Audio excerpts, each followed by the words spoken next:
Hello বন্ধুরা, নমস্কার। সবাইকে জানাই আগে অনেক অনেক ভালোবাসা। যাদের জন্য আজ আমার মনিটাইজার অন হয়ে গেছে, সেই উপলক্ষে একটা ছোট অনুষ্ঠান মধুমিতা দিদিভাইয়ের বাড়ি আমি করলাম। তা চলো আগে কেকটা কেটে নিই। আর ভিডিওটা খুব ছোটোর মধ্যে করেছি, অনেক কিছু নেওয়া হয়নি। ওদিনকারে আমি ভিডিও করেছিলাম মধুমিতা দিদির ভাইয়ের বাড়ি, সবাই জানো। আর ওই জন্য অনেক কিছু নেওয়া হয়নি। তো অনেক খুশি আজকের এই খুশিটা শুধু তোমাদের জন্য, আর কিছু না। চলো কেকটা কেটে নিলাম। কেকটা কেটে নিয়ে সবাইকে এখন দিলাম একটু একটু করে।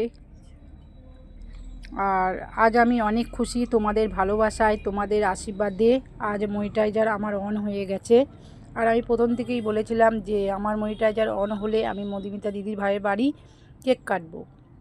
চলো সেই সফলতা পেয়েও গেলাম, যে কেকটাও কাটা হয়ে গেল, আমার স্বপ্নটাও পূরণ হয়ে গেল, যে দিদি ভাইয়ের বাড়ি কেকটাও কাটা হয়ে গেল। আর এই দেখো দাদা ভাই এখন কি করছে, আর মধুমিতা দিদি ভাই কী করছে। দাদা ভাই এখন বলছে, বেলুনটা ফুলিয়ে হাতে ধরে রয়েছে। আর এই যে আমার বর মশাই আর মধুমিতা দিদি ভাই এখন ফোন দেখতে ব্যস্ত।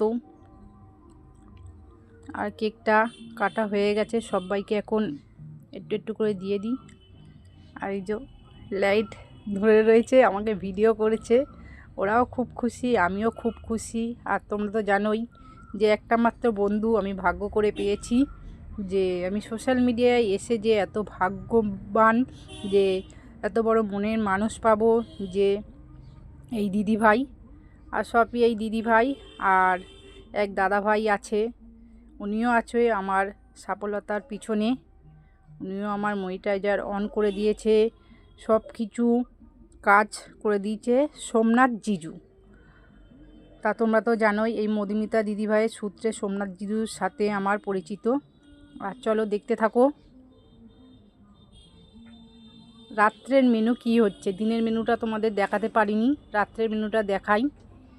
আর আমি তো কাজ করে গিয়েছিলাম, ওই জন্য আমি দিনের মেনুটা দেখাতে পারিনি।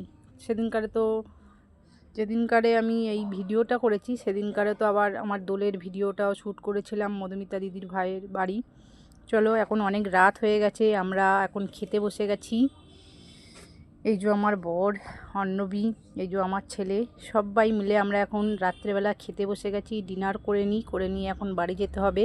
সারাদিন অনেক পরিশ্রম করেছি, আর ভিডিওটা দিতে অনেকটাই দেরি হয়ে গেল। আর এই দেখো আমাদের যেটা কাজ, লাইভে বসা। আর দিদিভাই লাইভে বসে গেছে, আজকে অনেকটা দেরিও হয়ে গেছে লাইভে বসতে। আর চলো খেয়ে দিয়ে আমরা এখন বলছি টাটা।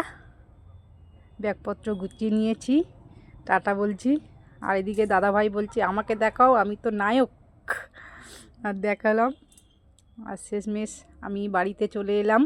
বাড়িতে এসে আগে কানের দুলটা খুলে দিলাম, কেন কানে অনেকটা ব্যথা, অনেক বড় বড় কানের তো পড়েছিলাম, ওই জন্য ব্যথা হয়ে গেছিলো। আর খুলে দিয়ে এখন চলো সবাইকে টাটা। ছোট ব্লগটা দিলাম, তোমরা কেউ স্কিপ করো না প্লিজ বন্ধুরা, দেখো। তোমাদের ভালো লাগলে বলো, লাইক কমেন্ট শেয়ার করে দিও, আর চ্যানেলটাকে সাবস্ক্রাইব করে দিও প্লিজ বন্ধুরা। আর ভিডিওটাকে আর বড় করব না, এমনিতেই ছোট একটুখানি, একদম অল্প একটুখানি ভিডিও। চলো টাটা।